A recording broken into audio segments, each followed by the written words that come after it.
Clara Bow was the original it girl, the sex symbol, who single-handedly saved Paramount Pictures. But the moment movies learned to talk, Hollywood decided to destroy her. They loved her body, but they despised her Brooklyn voice, mocking it as cheap and vulgar. They didn't just fire her, they weaponized her poverty to drive her insane. This is the true story of how the industry used class shaming to break the queen of the silent era, sending her from the box office to a mental asylum by the age of 28. The 1920s was an era defined by explosive rebellion. The jazz age had arrived, bringing with it short skirts, bootleg gin, and a furious rejection of Victorian morality. The masses wanted wildness on their movie screens, and the studio moguls, men like Adolf Zukor and Louis B. Mayer, were more than happy to sell it to them. But there was a staggering hypocrisy at the core of the Hollywood studio system. The men running the Dream Factory were almost exclusively immigrants or working-class businessmen who were desperate to assimilate into America's aristocratic upper crust. They craved respectability. They wanted their studios to be viewed as legitimate artistic institutions, and they demanded that their stars behave like European royalty. They wanted the illusion of the bad girl to sell tickets to the working class, but off camera, they required absolute refinement. Clara Bow was a walking violation of this unspoken rule. She did not have a theatrical pedigree. She did not speak with the clipped, cultured, mid-Atlantic accent of the stage elite. She was a feral child from the gutter, a reality that the studio executives found deeply embarrassing. Clara was their greatest asset, but she was also their dirtiest secret. The secret began in the slums of Prospect Heights, Brooklyn. Clara Gordon Bow was born in 1905 into a level of squalor and misery that most Hollywood scriptwriters could not even imagine. Her childhood was not a melodrama, it was a horror story.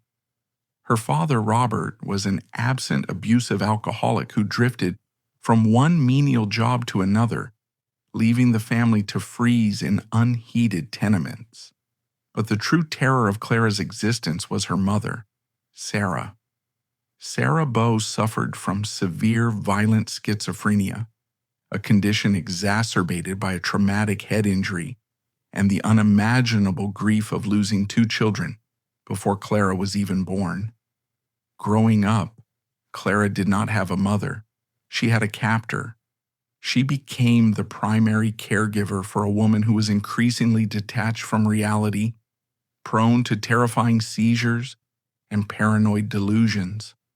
Clara learned early on to read the subtle shifts in human behavior, a survival mechanism that would later make her a genius of silent acting. She had to watch her mother's eyes to know if she was going to be hugged or beaten. The defining trauma of Clara's life, the wound that Hollywood would later tear wide open, occurred in the dead of night when she was a teenager. Clara had confided in her mother that she wanted to be an actress, a desperate dream to escape the crushing poverty of Brooklyn. Sarah, trapped in the grip of a psychotic break, decided that acting was the work of the devil and that her daughter would be better off dead than damned. Clara woke up in the pitch black of her bedroom to the feeling of cold steel against her throat. Her mother was standing over her, clutching a butcher knife, her eyes vacant and manic, ready to slit her own daughter's throat, to save her. Clara managed to fight her mother off, locking her in a closet until the psychotic episode passed. She survived the night, but the psychological mutilation was permanent. From that moment on, Clara Bow carried a paralyzing, deep-seated terror of madness. She knew that the blood of schizophrenia ran in her veins. She knew the monster was in the house, and she spent the rest of her life running from it. Hollywood was her escape route. In 1921, driven by a desperation that bordered on starvation, Clara entered a nationwide acting contest called Fame and Fortune. She didn't have the polished headshots or the expensive clothes of the other girls. She showed up in a frayed, tomboyish outfit. But when the camera rolled, something supernatural happened. Clara didn't act, she simply let her trauma bleed through her eyes. She possessed a kinetic, vibrating energy that the camera adored. She won the contest, packed a small cardboard suitcase, and left the tenements of Brooklyn for the sun-drenched studios of Los Angeles. In the era of silent film, Clara Bow was invincible. The absence of sound was her greatest protector. The silent screen was a great equalizer. It did not care if you had gone to an elite finishing school or if you had grown up dodging rats in a Brooklyn alleyway. It only cared about light, shadow, and motion. Clara moved unlike anyone else. Directors were baffled by her. They would try to give her precise marks to hit, but Clara ignored them. She bounded around the set, crying real tears, laughing with genuine abandon, channeling the frantic, nervous energy of a girl who was always waiting for the butcher knife to drop. By 1927, she was the star of It, a film that permanently branded her into the cultural consciousness. The author Eleanor Glynn defined It as a quality of unself-conscious magnetism and raw sex appeal. Clara Bow didn't just have It, she was the physical manifestation of the concept. Paramount Pictures realized they had struck a vein of pure gold. The studio was heavily in debt, teetering on the edge of financial ruin. Clara Bow became their workhorse. They churned out her films at a punishing, relentless pace, sometimes forcing her to shoot 2 or 3 pictures simultaneously. She was making millions for the executives, saving the jobs of thousands of studio employees. You would expect the industry to treat their savior with reverence. Instead, they treated her like a circus animal. The Hollywood elite never accepted Clara. She didn't attend their opulent, highly curated dinner parties in Beverly Hills. When she did show up, she wore the wrong clothes, laughed too loudly, and played poker with the stagehands instead of networking with the producers. She was painfully aware of her lack of education. She knew that behind her back, the wives of the studio heads mocked her vocabulary and her table manners. The press, entirely controlled by the studios, began to run thinly veiled hit pieces about her wild lifestyle, painting her as a vulgar, unrefined tramp who just happened to be lucky. They loved her box office receipts, but they despised her humanity. Clara absorbed this class shaming deeply. The rejection tapped into her core insecurities. She was the most famous woman on earth, receiving 45,000 fan letters a month, yet she felt entirely worthless. She surrounded herself with hangers-on, throwing wild parties at her beach house, not out of a desire for excess, but out of a desperate, clawing need not to be alone in the dark. She was running on a treadmill of exhaustion, fueled by adrenaline and a deep, unshakable fear that one day the elite would figure out a way to throw her back into the gutter. That day arrived in 1927. It didn't come in the form of a scandal or a bad review. It came in the form of a technological revolution.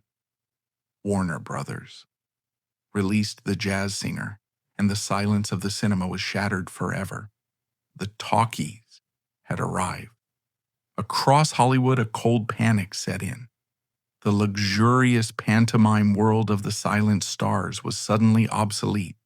Sound stages had to be retrofitted. Microphones, heavy and menacing, were swung from the rafters. For the studio executives, the microphone was a new tool for storytelling. But for Clara Bow, the microphone was a weapon. She looked up at the heavy metal boxes hanging over the set and trembled. She called them the trap. She knew, with the sharp instincts of a street survivor, exactly what that microphone was going to do. It wasn't just going to record her voice, it was going to act as a ruthless class scanner. It was going to strip away the glamorous illusion of the it girl and broadcast the naked, uneducated truth of her origins to every theater in America. The velvet curtain of silence was about to be ripped down, and the men who ran Paramount, the men whose fortunes she had built, were standing by, ready to watch her bleed.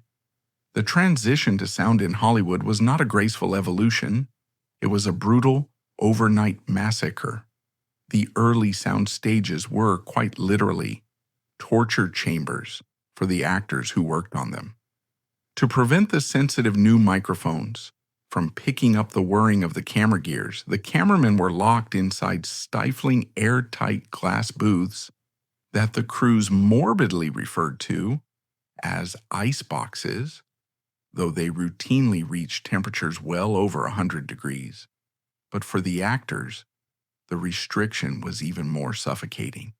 The microphones were large, clunky devices hidden in flower pots, behind books, or dangled rigidly from the ceiling. Actors were given taped marks on the floor and told they could not move.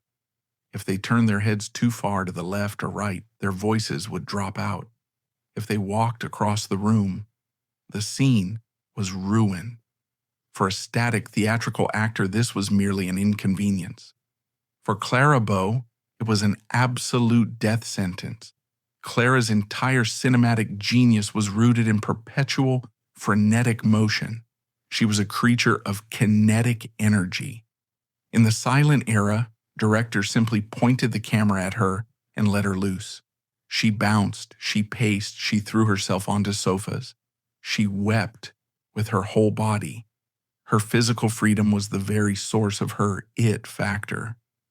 Now the studio technicians were telling the most vibrant woman in the world to stand perfectly still and speak clearly into a potted plant. The physical confinement triggered a deep, suffocating panic in her. She felt like a caged animal, and the microphones hanging above her felt like predatory birds waiting to strike. But the physical restriction was nothing compared to the terror of the voice itself. In 1929, Paramount Pictures forced their biggest star into her first talking picture, The Wild Party. The studio executives sat in the darkened screening room, holding their breath as the film rolled. The luminous, untouchable goddess appeared on screen, her eyes wide and expressive, her hair perfectly tousled, and then she opened her mouth. What came out was not the sultry velvet purr of a European aristocrat, nor the clipped, polished diction of a Broadway starlet. What came out was the raw, unvarnished sound of a Brooklyn tenement. Clara's voice was flat, nasal, and harsh. She flattened her vowels and dropped her consonants. When she was supposed to sound like a sophisticated college girl, she sounded exactly like what she was, a desperately poor girl who had spent her childhood listening to the screech of the elevated train and the shouting of street vendors. To modern ears, listening to Clara's surviving audio recordings, her voice is rather charming. It is authentic, uniquely American, and full of character. But to the Hollywood elite of 1929, it was absolute poison. The studio system was run by men who had spent their entire lives trying to scrub away their own humble beginnings. They worshipped at the altar of high society. To them, an accent was not just a regional quirk. It was an exact measurement of human worth.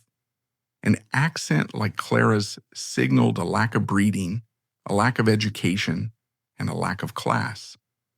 The illusion was instantly shattered.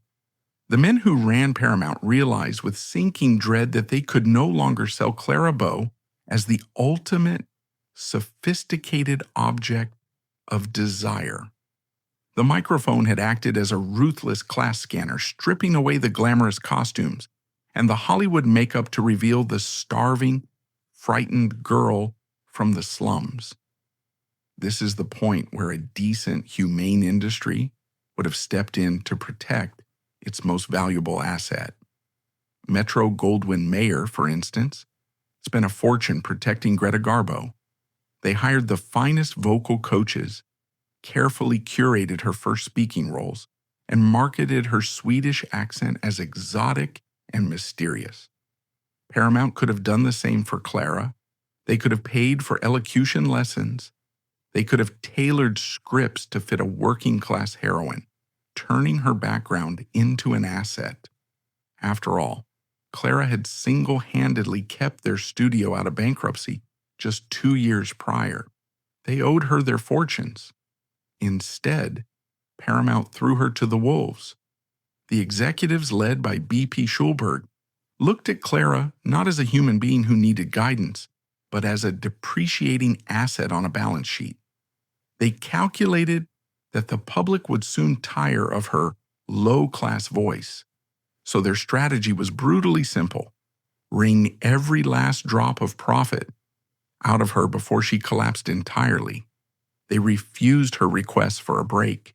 They refused her pleas for a vocal coach. When she begged for a few weeks off to rest her increasingly fragile nerves, they threatened her with devastating breach of contract lawsuits. They forced her into a grueling schedule of back-to-back productions. She was working 18-hour days under the blistering heat of the new studio lights, fueled by a dangerous cocktail of prescribed sedatives to help her sleep and stimulants to wake her up. She was losing weight rapidly. Her iconic, expressive eyes became haunted and sunken. And then the press turned on her. The gossip columnists and film critics of the late 1920s were the gatekeepers of societal approval, and they had always resented Clara's refusal to play the Hollywood social game. Now they had the ammunition they needed to destroy her. The reviews for her early talkies were dripping with condescension. They didn't just critique her acting, they attacked her pedigree. They called her voice grating, vulgar, and hopelessly cheap. They mocked her grammar in print. They openly questioned how someone so unrefined had ever been allowed to become a star in the first place. For Clara, this public class shaming was a psychological execution. She had spent her entire life running from the shame of her childhood, trying to prove that she was worthy of love and respect. To have the entire world look at her and declare that she was nothing more than street trash was more than she could bear. The rejection triggered the deepest, darkest fears she harbored. The ghost of her mother's schizophrenia began to tap at the window of her mind. Clara began to suffer from crippling insomnia. When she did manage to close her eyes, she was plagued by nightmares of her mother standing over her with the butcher knife. On set, her behavior became erratic. She would freeze in the middle of a scene, staring blankly at the microphone, unable to remember her lines. She would burst into uncontrollable sobbing fits in her dressing room. The studio executives, rather than offering medical help, simply fined her for delaying production. They viewed her mental deterioration not as a tragedy, but as a breach of contract. The pressure cooker finally exploded in 1930, not on a soundstage, but in a courtroom. If the microphone exposed Clara's voice to the public, the Daisy DeVoe trial exposed her soul. Daisy DeVoe was Clara's personal secretary, her hairdresser, and one of the few people in Hollywood Clara actually trusted. Clara, who was notoriously generous and entirely uneducated in financial matters, had given Daisy complete control over her bank accounts. It was a fatal mistake. Daisy began systematically embezzling tens of thousands of dollars from the star, buying herself luxury cars and expensive jewelry, while Clara was working herself to death. When the theft was finally discovered, the Paramount executives tried to sweep it under the rug. They knew that a public trial would be a media circus, But Clara, deeply wounded by the betrayal of a woman she considered a sister, insisted on pressing charges. She wanted justice. She had no idea she was signing her own death warrant. Daisy DeVoe's defense strategy was as brilliant as it was evil. To distract from her own thievery, Daisy and her lawyers decided to put Clara Bow's morality on trial. Daisy took the stand and began to air every dirty, private secret of Clara's life to a packed courtroom and a ravenous press corps. Daisy testified about Clara's heavy drinking. She testified about her casual swearing and her lack of etiquette. She painted a picture of a chaotic, out-of-control woman who regularly entertained multiple lovers. Daisy even sold Clara's private love letters to the tabloid newspapers. The press fed on the scandal with an almost vampiric glee. The headlines screamed about Clara's depravity. The conservative, pearl-clutching elite of America finally had their proof. The it girl was a degenerate. Sitting in the courtroom, watching her private life be dissected and mocked by the very public that had once worshipped her, Clara completely broke down. The trial stripped away the last shred of her dignity. She realized with absolute chilling clarity that the world did not see a vulnerable woman who had been robbed by her best friend. They saw a low-class tramp getting exactly what she deserved.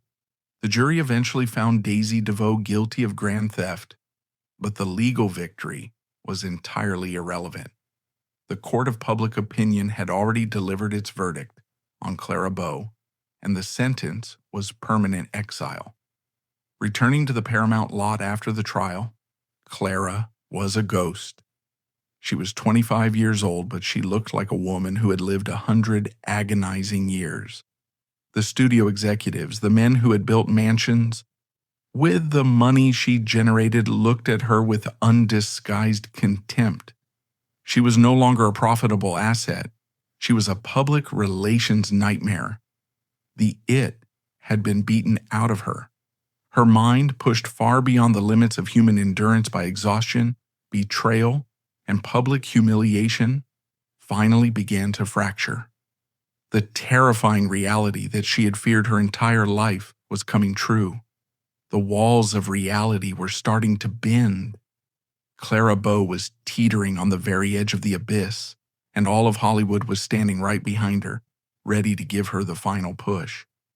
The verdict in the Daisy DeVoe trial was technically a legal victory for Clara Bow, but in the ruthless, unforgiving economy of Hollywood reputation, it was a death sentence. When she walked out of that courtroom in early 1931, she was no longer the it girl. She was a walking liability. The trial had ripped away the velvet curtain, allowing the public to peer directly into her chaotic, exhausted life. But what followed was not a natural decline. It was a deliberate, orchestrated demolition. The American elite, alongside the men who ran Paramount Pictures, did not just want Clara off their screens. They wanted her humiliated. They needed to punish the girl from the Brooklyn slums for daring to sit on their throne. Paramount's executives, led by B.P. Schulberg, faced a cynical dilemma. Clara was still under contract, and she was still owed a staggering amount of money. If they simply fired her, they would have to pay her out. To avoid handing over a fortune to a woman they now openly despised, the studio had to find a way to make her quit. They initiated a campaign of psychological warfare designed to break an already fractured mind. They forced her back onto the sound stages almost immediately, denying her any time to recover from the trauma of the trial. The scripts they handed her were no longer the vibrant, energetic comedies that had made her a global icon. They assigned her to grueling, second-rate melodramas, punishing production schedules. They knew she was suffering from severe insomnia, functioning on a lethal cocktail of sedatives and black coffee, yet they deliberately pushed her to the point of physical collapse. They were waiting for her to snap. They wanted a breach of contract, and they were willing to drive her into an asylum to get it. As the studio turned the screws on the inside, the gutter press launched an offensive from the outside. Hollywood in the 1930s was plagued by extortionist publishers who ran sleazy tabloid rags. These men would dig up or simply invent scandalous stories about stars and offer to kill the article for a hefty cash bribe. The studio fixers routinely paid these bribes to protect their elite, favored actors. But for Clara Bow, Paramount closed their checkbooks.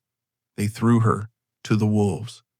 A publisher named Fred Gerton, who ran a notoriously vile tabloid called the Coast Reporter, approached Clara with a threat.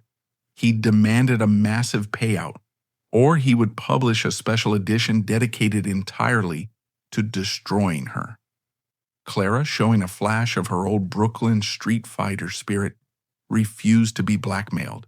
She told him to go to hell. The retaliation was immediate, and it was devastating. The Coast Reporter published a series of articles that moved beyond standard gossip and descended into grotesque pornographic fiction. This is the exact moment when the most infamous, enduring lie in Hollywood history was born. The tabloid published a story claiming that Clara had entertained the entire 1927 University of Southern California football team, including a young John Wayne, in a single night. It was a complete fabrication. It was physically impossible and entirely baseless. But the truth didn't matter. The lie was specifically designed to strip Clara of her humanity. It wasn't just a story about a woman who enjoyed sex. It was a narrative constructed to make her look like a wild, insatiable animal. It was the ultimate expression of elite class warfare. Paint the working class girl as a filthy, diseased creature who contaminates everything she touches. The story spread like a wildfire across America. It became the punchline of every cruel joke, from Beverly Hills dinner parties to Midwestern speakeasies. Clara was unable to leave her house without being pointed at, whispered about, and openly mocked. For a woman who had spent her entire life desperately seeking affection and validation to counteract the horror of her abusive childhood, this global humiliation was the final, fatal blow. She realized that no matter how much money she made, no matter how many tickets she sold, the world would only ever see her as the punchline to a dirty joke. The psychological toll was absolute. Clara's mind, already fragile from the terror of her mother's schizophrenia, began to tear at the seams. She became deeply paranoid, convinced that her own servants were spying on her, and that the studio executives were listening to her telephone calls. Fears that, given Paramount's behavior, were entirely justified. She began to hear whispers when she was alone in a room. The shadow of her mother standing over her with that butcher knife crept back into her daily waking thoughts. Clara was not going mad in a vacuum. She was being systematically driven mad by an industry that refused to let her survive. In the spring of 1931, Paramount forced her onto the set of a film called Kick In. It was an apt title for the final beating she would take from the studio system. The production was a waking nightmare. Clara, now 25 years old but looking terrifyingly hollow, could barely function. When she stood before the dreaded microphones, her throat seized up. She would freeze, staring blankly at the crew, the dialogue completely evaporating from her mind. She would suddenly burst into violent, uncontrollable weeping fits, dropping to the floor of the sound stage. The directors, rather than calling for medical help, grew impatient. The executives looked down from their offices and checked their watches. They documented every tear, every missed line, every moment of her agony. They weren't watching a tragedy. They were compiling evidence. Finally, her mind enacted the only defense mechanism it had left. It shut down.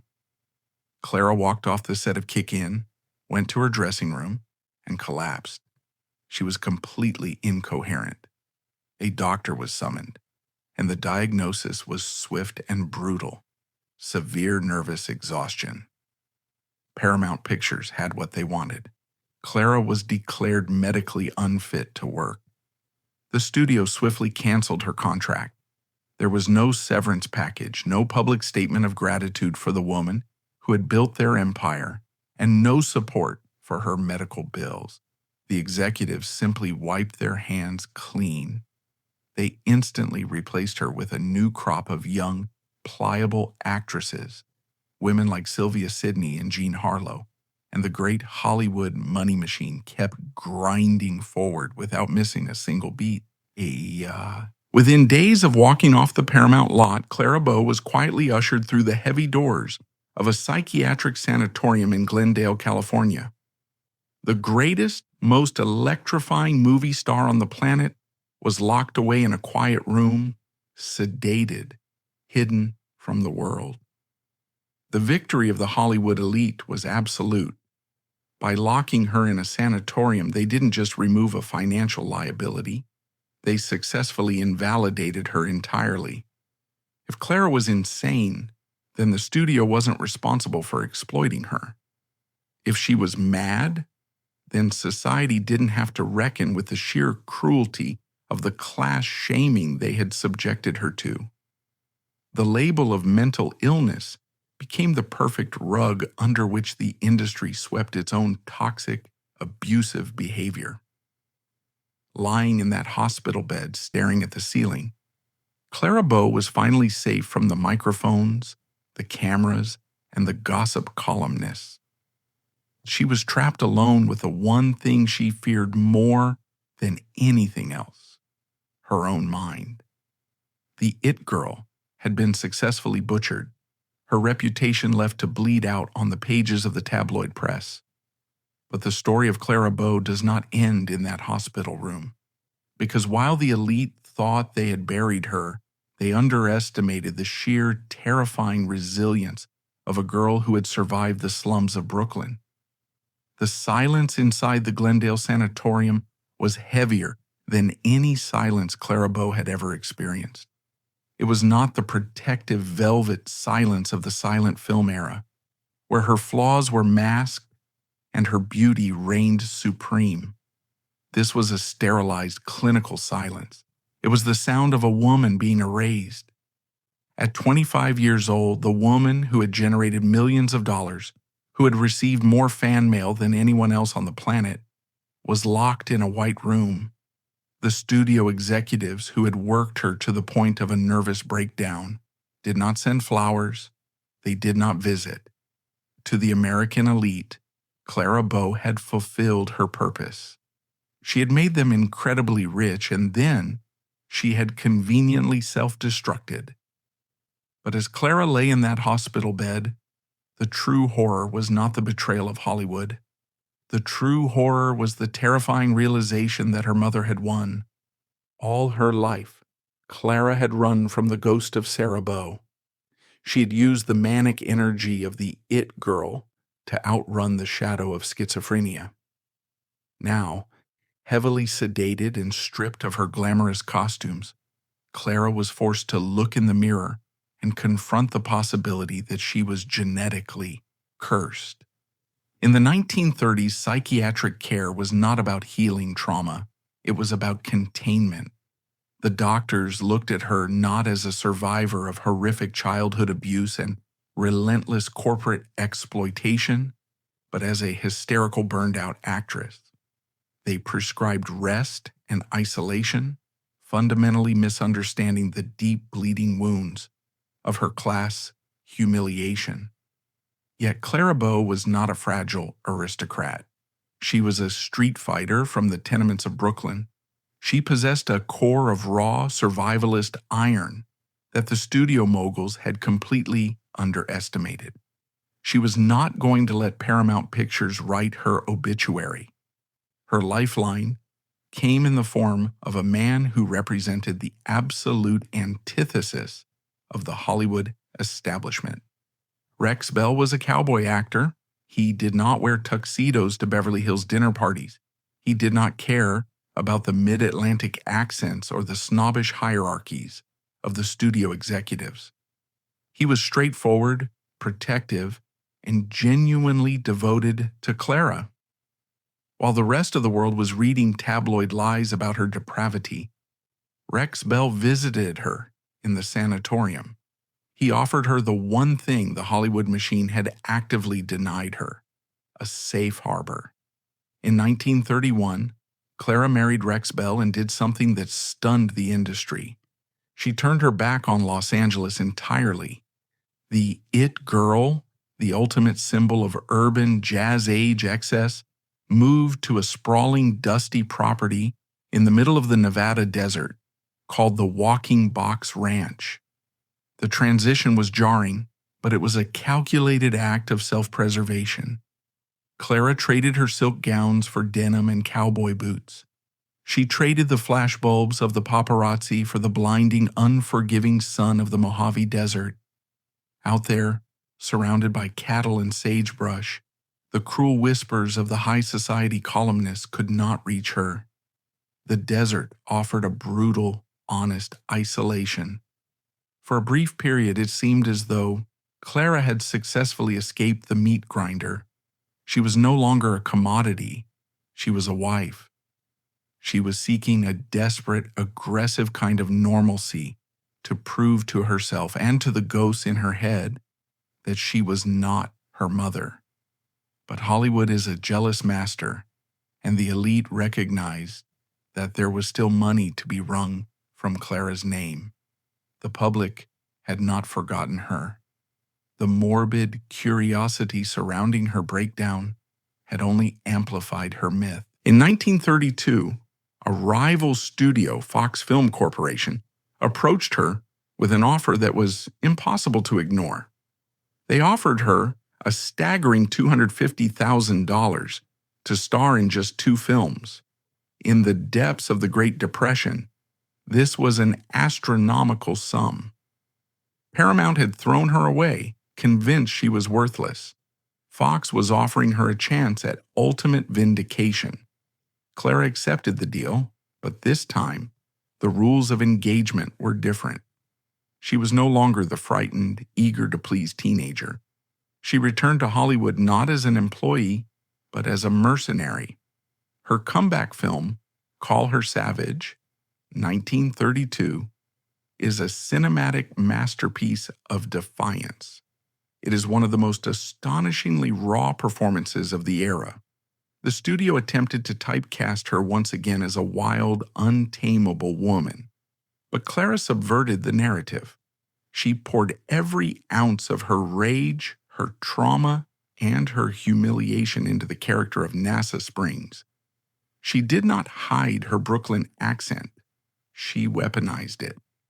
In one legendary pre-code scene, Clara's character explodes in a fit of violent rage, whipping 2 men in a restaurant. When you watch that scene today, you are not watching a character acting out a script. You are watching Clara Bow taking a whip to the studio executives, the tabloid journalists, and the sneering elite who had tried to bury her alive. Call Her Savage was a massive box office hit. The public flocked to the theaters, mesmerized by her power. Clara proved undeniably that she could handle the microphones. She proved that she was a deeply talented, versatile actress who did not need the silence of the 1920s to command a screen. She had humiliated Paramount Pictures, showing them exactly what they had thrown away. She followed it up with Hoopla in 1933. Once again, she delivered a stellar, nuanced performance. Fox Studios was thrilled. They immediately slid a massive multi-million-dollar contract across the table, asking her to commit to years of future projects. The industry was ready to welcome her back. The moguls were ready to make money off her again. And this is where Clara Bow executed the ultimate, defining power move of her life. She looked at the contract. She looked at the men sitting across the mahogany desks. The same kind of men who had laughed at her vocabulary and driven her to a psychiatric ward just 2 years prior. She realized that the culture of Hollywood had not changed. They still viewed her as a cash cow. They still whispered about her behind closed doors. The elite would never respect her. They would only ever exploit her. Clara Bow picked up the pen and she put it down. She refused to sign. At the age of 28, having just proved she was still the most electric presence on celluloid, Clara Bow fired Hollywood. She walked away from the money, the fame, and the cameras on her own terms. It was an act of profound, unprecedented agency in an industry that treated women as disposable property. She refused to let them wring the final drops of her sanity onto a soundstage. She packed her bags and returned to the isolation of the Nevada desert. She had won the battle. She had beaten the studios at their own game and secured her financial independence. But as the dust settled on the Walking Box Ranch, a chilling reality began to set in. Clara had successfully escaped the executives, the microphones, and the vicious class snobbery of Los Angeles. But the desert is a quiet place. Too quiet. Without the frenetic 18-hour workdays to distract her, without the blinding studio lights to keep her focused, the silence of Nevada began to deafen her. She had outrun Hollywood, but she could not outrun her own genetics. The trauma of her childhood, compounded by the severe psychological abuse she had endured at the hands of the studio system, had fundamentally rewired her brain. Out in the barren, wind-swept expanse of the ranch, the paranoia returned. The terrifying, crushing weight of schizophrenia, the legacy of Sarah Bow, was no longer a distant threat. It was waking up. Clara had survived the Hollywood elite, but the final, most devastating war of her life was about to be fought entirely inside her own mind. The Mojave Desert does not care if you are famous. It does not care how many magazine covers you have graced. And it certainly does not care about the box office receipts of Paramount Pictures. When Clara Bow retreated to the Walking Box Ranch in Nevada in the mid-1930s, she was searching for a fortress. She wanted a place so vast, so unforgiving, and so completely devoid of the Hollywood elite that they could never touch her again. At first, the sheer brutality of the landscape felt like a cleansing fire. She traded the velvet ropes of Los Angeles for barbed wire and cattle dust. She rode horses under the blistering sun, gave birth to 2 sons, Rex Jr. and George, and tried with every ounce of her willpower to play the role of the ordinary pioneer wife. But the tragedy of Clara Bow is that she was never ordinary, and the human mind cannot outrun its own biology. In Hollywood, the grueling 18-hour workdays and the relentless glare of the studio lights had acted as a brutal, exhausting distraction.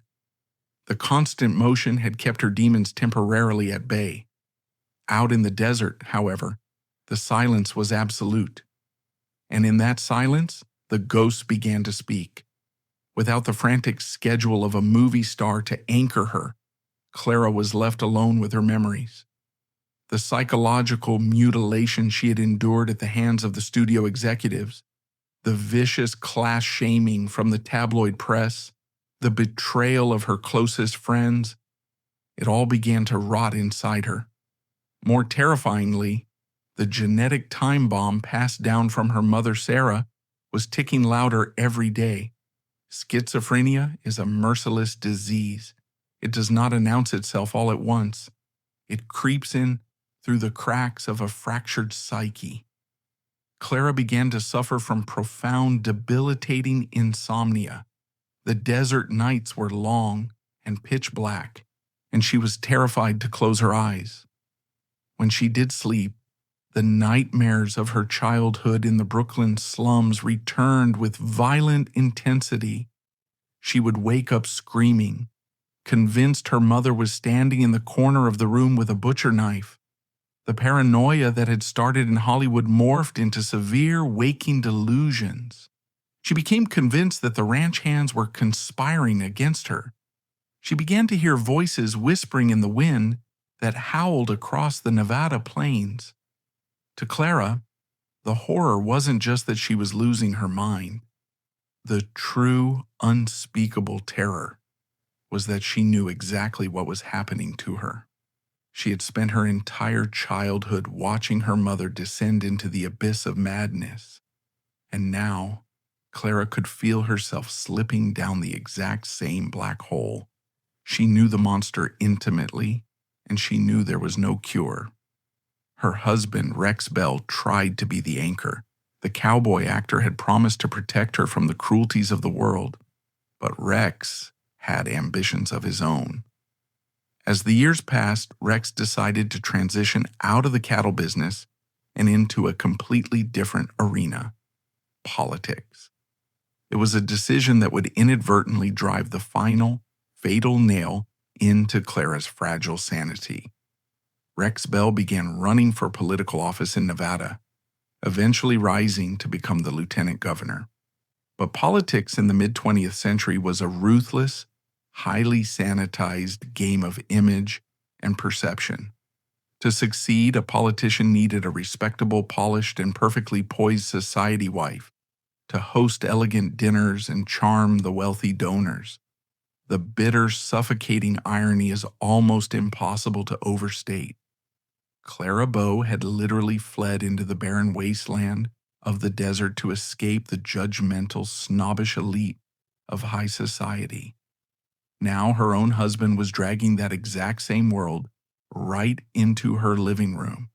Rex needed her to put on the corsets again. He needed her to host cocktail parties for senators, wealthy businessmen, and their judgmental wives.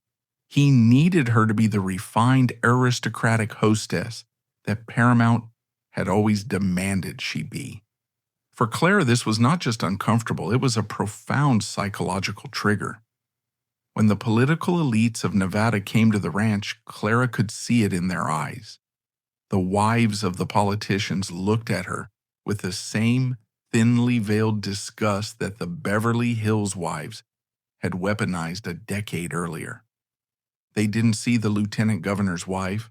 They saw the vulgar Brooklyn tramp who had supposedly entertained a football team. They whispered behind their champagne glasses. They judged her grammar. They scrutinized her every move. The class warfare that had driven her out of Hollywood had found her in the desert.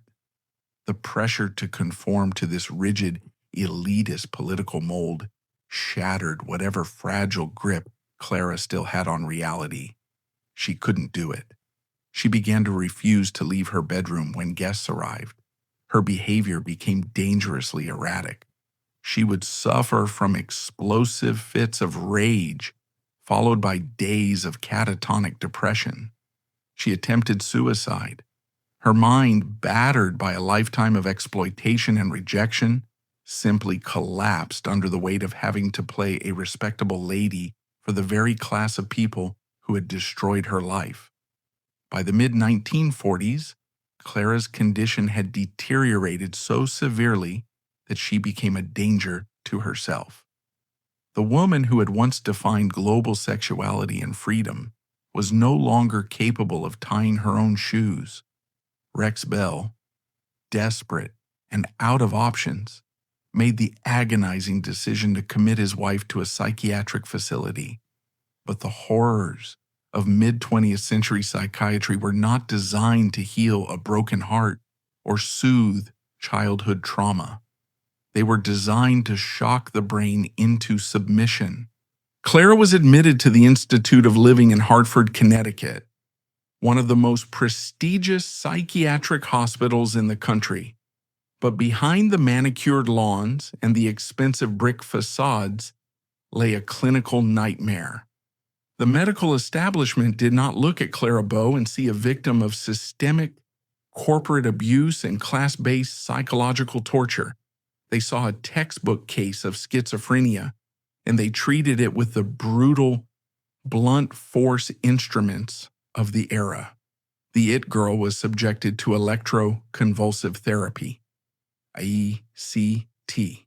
She was strapped to a table, a rubber block forced into her mouth to prevent her from biting off her own tongue, and high-voltage electrical currents were shot through her brain to induce violent seizures. The theory was that the seizures would reset her mind.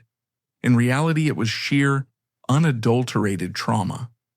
When the electroshock failed to cure her, they subjected her to insulin shock therapy, injecting her with massive doses of insulin to force her body into a daily, agonizing coma. The physical toll was devastating. The electrical currents ravaged her memory, wiping away vast swaths of her life. She gained weight rapidly from the treatments and the heavy sedatives. Her famous fiery red hair dulled, and the kinetic electric spark that had once captivated millions of moviegoers was systematically burned out of her eyes. The Hollywood executives, the tabloid journalists, and the high society elites read the news of her institutionalization with a collective smug sense of validation. To them, her confinement in a mental asylum proved that they had been right all along. They used her illness as retroactive justification for their cruelty. "See," they whispered, "she was always crazy. She was always trash. We were right to get rid of her." They completely absolved themselves of the role they played in pushing her over the edge. The machine that had chewed her up and profited off her raw, bleeding emotions now washed its hands of her entirely, pointing to the asylum walls as proof of her inherent defectiveness. Clara Bow was trapped. She was locked in a sterile ward, her memories fragmented by electricity, entirely isolated from her husband and her 2 young sons. The woman who had given the world its first taste of absolute, uninhibited freedom was now living in a maximum security cage. But as the 1940s bled into the 1950s, Clara was about to make one final, heartbreaking decision. She realized that if she could not be cured, she at least had the power to dictate the terms of her own exile. The world had rejected her, so Clara Bow decided to return the favor. When the heavy, iron-wrought doors of the psychiatric institution finally unlocked for Clara Bow in the early 1950s, the woman who walked out was no longer the defiant, whip-cracking pioneer of the silver screen. The brutal regimen of electroconvulsive therapy and insulin shock treatments had taken a catastrophic toll. The violent electrical currents designed to cure her had instead fractured her memory, burning away vast corridors of her past. She had gained significant weight. Her famous expressive eyes were dulled by heavy prescription sedatives, and the kinetic, vibrating energy that had once defined the entire Roaring Twenties had been permanently extinguished. The medical establishment, entirely complicit with the elite societal norms of the era, declared her manageable. They had successfully subdued the uncontrollable girl from the Brooklyn slums. But as Clara stepped out into the blinding daylight, she made a profound, lucid realization. She understood that she could never be cured of the schizophrenia that had plagued her mother, nor could she erase the psychological mutilation inflicted upon her by Paramount Pictures. But she also realized something far more empowering. She no longer had to play their game.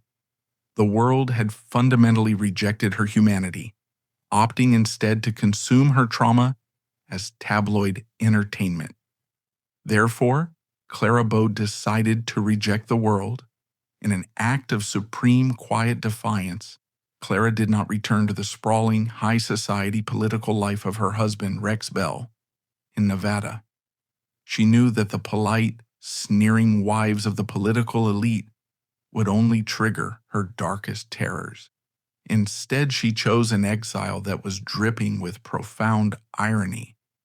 The greatest, most recognizable movie star of the 20th century moved back to Los Angeles, the very city that had built her and butchered her, and she hid in plain sight. Clara moved into a modest, unassuming bungalow in Culver City, just a stone's throw from the towering, glamorous studio lots where she had once reigned as an absolute monarch. She did not buy a Beverly Hills mansion. She did not hire a fleet of servants. She lived with a single nurse companion, surrounded by a high wooden fence. She traded the velvet ropes and the flashbulbs for a quiet, fiercely guarded anonymity. This was not a surrender, it was a boundary. For the first time in her life, Clara Bow was entirely in control of who had access to her. And the answer she gave to the Hollywood elite was a resounding, permanent no. As the 1950s bled into the 1960s, a wave of nostalgia began to sweep through the American entertainment industry. The silent film era was suddenly being romanticized. Hollywood, the very machine that had discarded its pioneers the moment the microphones were turned on, suddenly wanted to cash in on their memories. Gossip columnists like Hedda Hopper and Luella Parsons, the same breed of journalists who had viciously mocked Clara's working-class accent and destroyed her reputation, began to knock on her door. Studio executives sent letters offering her lucrative sums to consult on biopics about the jazz age. They wanted to drag her back into the spotlight for Where Are They Now? Television specials, eager to parade the ruined it girl before a new generation of viewers. They expected her to be desperate for the attention.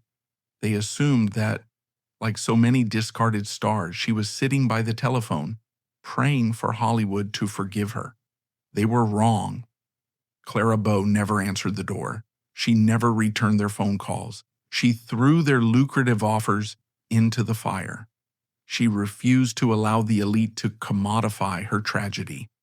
The studio system had stolen her youth, exploited her sexuality, and weaponized her lack of education. But she absolutely refused to let them own her survival. Her silence was her final, impenetrable armor. Inside the walls of her Culver City bungalow, Clara cultivated a life that directly contradicted every cruel stereotype the elite had ever printed about her. The press had spent years calling her uneducated, vulgar, and dumb. In her final decades, Clara became a voracious reader. She filled her small house with towering stacks of books, immersing herself in history, poetry, and classical literature. She educated herself in the quiet hours of the night, finding solace in the written word, a medium that did not care about her Brooklyn accent or her lack of formal pedigree. She nurtured a deep intellectual inner life that the studio bosses had never bothered to look for, simply because they had been too busy selling her body. The outside world only caught one final heartbreaking glimpse of Clara Bow.